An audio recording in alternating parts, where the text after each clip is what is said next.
बदलाव फाउंडेशन में आपका स्वागत है। आइए जानते हैं ज्ञान की अवधारणा को, जो कि बीएड पार्ट 2 के लिए बहुत ही उपयोगी है। ज्ञान की अवधारणा। ज्ञान एक ऐसा शब्द है जो सामान्य रूप से प्रयोग किया जाता है। ज्ञान किसी वस्तु या विषय के संबंध में यथार्थ जानकारी है। ज्ञान का अर्थ बहुत व्यापक है। ज्ञान शब्द का प्रयोग किसी वस्तु या विषय के संबंध में उसके वर्णन से होता है। ज्ञान का प्रयोग भौतिक जगत एवं आध्यात्मिक जगत दोनों के संबंध में किया जाता है। भौतिक जगत की वस्तुओं का ज्ञान उसके संपर्क में आने पर किया जाता है। अनेक दार्शनिक एवं विद्वान इस मत पर एक हैं कि शिक्षा के द्वारा ही मुख्य और शाश्वत ज्ञान को प्राप्त किया जा सकता है। सत्य और ज्ञान को एक ही सिक्के के दो पहलू माना गया है और यह सर्वविदित है कि सत्य की वास्तविकता को ज्ञान से अलग नहीं किया जा सकता। ऋषि मुनियों के अंतःकरण में ज्ञान स्वयं प्रस्फुटित हुआ। उन्होंने मंत्र के द्वारा इसे समझाया। ज्ञान की यह अवधारणा शिक्षा के मूल को नष्ट नहीं करती तो कमजोर अवश्य ही बना देती है। शिक्षा ज्ञान की प्राप्ति में एक मूल क्रिया है। समाज के लिए ज्ञान की उपयोगिता शिक्षा ही सिद्ध करती है। आइए बात करते हैं ज्ञान सक्रिय है कैसे। सक्रिय ज्ञान की श्रेणी में वह ज्ञान आता है जिसका हम प्रयोग करते हैं। इसलिए शिक्षक जब पाठ योजना का निर्माण करता है तब उसके समक्ष एक उद्देश्य रहता है कि वह शिक्षण के समय किस प्रकार की स्थितियां उत्पन्न करे और बच्चों को क्या सिखाए। कहा भी गया है, ज्ञानम भारः क्रिया बिना, अर्थात प्रयोग के अभाव में ज्ञान एक बोझ मात्र ही बना रहता है। ज्ञान की अवधारणा। ज्ञान का स्वरूप बदलता रहता है या वह अपरिवर्तनीय रहता है। यह बिंदु भी समस्यात्मक है।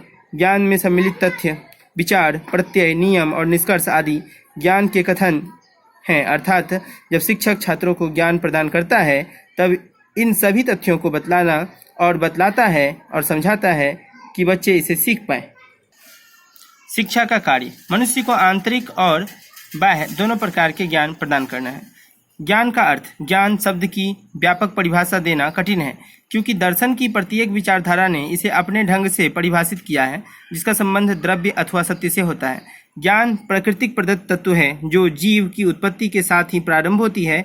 भगवद गीता में मन के 3 स्वभावों और स्वरूपों का वर्णन किया गया है। नंबर 1 ज्ञानात्मक, 2 भावात्मक और तीसरा ज्ञान क्रियात्मक। ज्ञान से बढ़कर पवित्र करने वाला तत्व यथार्थ में और कुछ भी नहीं है। न ही ज्ञानेन सदृश्यम पवित्रमिहि विधते, अर्थात ज्ञान रूपी अग्नि संपूर्ण कर्मों को आत्मसात कर देती है। ज्ञानाग्नि सर्व कर्माणि भस्मात् कुरुते अर्जुन, अर्थात ज्ञानी पुरुष सब कुछ देखता हुआ श्रवण करता है, सूंघता हुआ सांस लेता है और सोता हुआ सदैव यह समझता है कि मैं कुछ भी नहीं करता।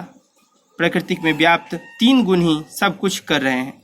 गीता के अनुसार मानव अज्ञानतावश बंधन की अवस्थाओं में पड़ जाता है। ज्ञान से अज्ञान का अंत होता है और गीता में 2 प्रकार के ज्ञान का पर प्रकाश डाला गया है। नंबर 1 तार्किक ज्ञान और नंबर 2 आध्यात्मिक ज्ञान।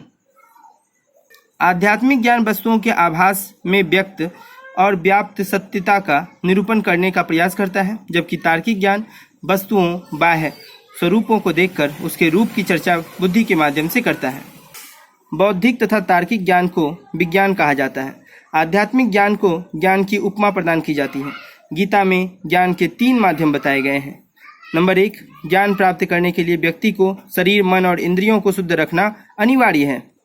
मन और इंद्रियों को उसके मूल विषयों से हटाकर केंद्रीभूत करना। नंबर 3 आत्मा और ईश्वर में तादात्म्य। ज्ञान के निम्नलिखित बातों का होना आवश्यक है। आइए नंबर 1 सत्य के बारे में जानते हैं। सत्य ज्ञान का आधार है। किसी भी असत्य वस्तु के विषय में जानना ज्ञान की श्रेणी में नहीं आता, उसका सत्य होना अति आवश्यक है। नंबर 2 आस्था। किसी भी वस्तु पर या विषय पर विश्वास को आस्था के नाम से जाना जाता है। नंबर 3 तर्क संगतता। तर्क संगतता किसी भी ज्ञान का तीसरा महत्वपूर्ण गुण है। कोई भी ज्ञान तब तक सत्य नहीं माना जाता जब तक वह तर्क संगत नहीं माना जाता और तर्क की कसौटी पर सत्य नहीं माना जाता। Number next आदर्शवाद। आदर्शवाद चेतना को ज्ञान की संज्ञा देता है जो ज्ञानेंद्रियों और ज्ञानेंद्रियों से परे अनुभूतियों से संबंधित है।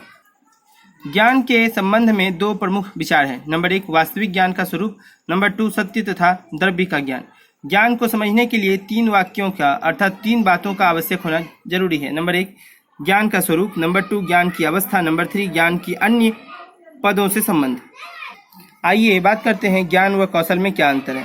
ज्ञान का आशय किसी विषय वस्तु की सैद्धांतिक या व्यवहारिक जानकारी से है। कौशल में कौशल प्रशिक्षण व अनुभव द्वारा विकसित की गई दक्षताएं हैं। नंबर 2, ज्ञान प्राप्त करने के लिए पुस्तकालय में जाना होगा। कौशल प्राप्त करना है तो प्रशिक्षण द्वारा ही प्राप्त किया जा सकता है। नंबर 3, नौकरी पाने के लिए ज्ञान की आवश्यकता होती है और नौकरी पाने के लिए कौशल की भी आवश्यकता पड़ती है। नंबर 4, ज्ञान किसी कार्य की निष्पादन हेतु प्रत्यक्षतः प्रयुक्त करने वाली या प्रयुक्त होने वाली सूचना है। नंबर 4, कौशल किसी सीखे गए मनोगत्यात्मक कार्य का निष्पादन की निरीक्षण योग्यता है और निरीक्षित योग्यता है। नेक्स्ट है ज्ञान सिद्धांत को व्यक्त करता है, कौशल ज्ञान की उपयोग करना बताता है। ज्ञान सैद्धांतिक सूचना है, कौशल व्यवहारिक प्रयोग होता है। ज्ञान अर्जित किया जाता है, कौशल व्यवहारिक प्रशिक्षण व जन्मजात योग्यता द्वारा प्राप्त होता है।